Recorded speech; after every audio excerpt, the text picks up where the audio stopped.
Welcome back, toy people, and here we go again. Today I think we're going to do a little unboxing of the new Harry Potter doll, Hermione. These appeared recently when I visited to a toy shop. I bought a bunch of them and I thought, well, we'll open Hermione because if it's crap we'll just steal the body and put it on a custom I'm doing of Ellie from The Last of Us. However, if it's not crap, then, well, I'm going to open it for nothing then, aren't I? I have my trusty knife here to get into the plastic. You have to bear with me for a few moments while we try and slice and dice and get in and see what sort of situation we have inside.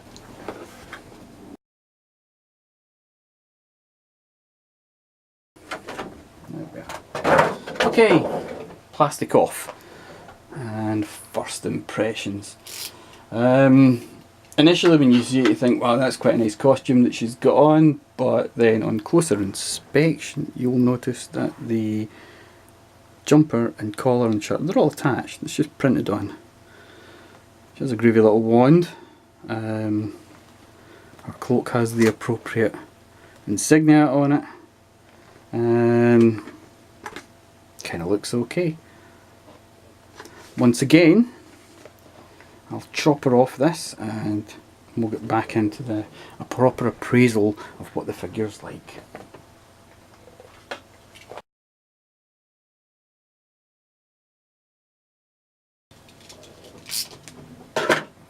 Okay, she's off the card. Pop that there. Let's see what kind of... Oh, as usual. Actually, the posability doesn't seem to be too bad on it. And again,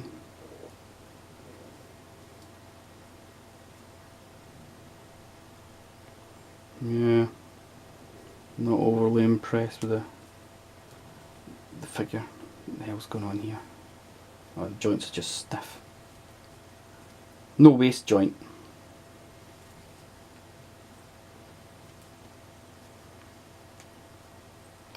Yeah.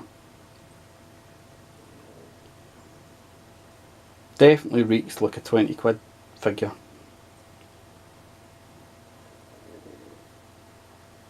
Yeah, I think there's... Are there ankle joints? I don't think there are. There's no ankle joints.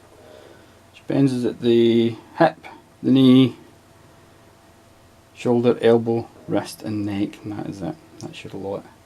Now if it does come in two pieces, so that's... they've obviously spent a bit of money that way.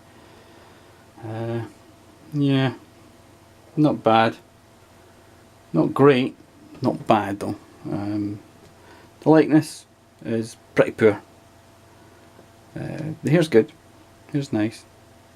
It's the appropriate frizziness for Hermione, I suppose. Does she stand? Well, yes she does. She stands on her own. The thing is, scale wise, whoop, she's away. The thing is, scale wise, if you put her next to 1/6 stuff, does she appear to be a child? Well, yeah, I mean, scale wise it's not bad either, so that's pretty good. Am I impressed for 20 quid? Well, yeah, I suppose so. It's not a bad toy for 20 quid. Yeah. Not a Harry Potter fan though, really. I just bought them as presents for people, really. Shall we take her cloak off the card and dress her? I think we will. Right, let's see how we go on with this.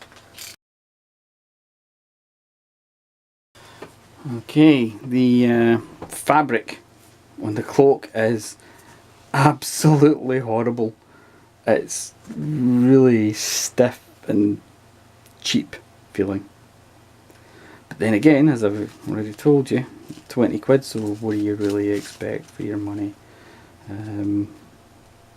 These will be bought by children that actually want to play with the toys, not by... I don't know if collectors are going to end up buying these or not.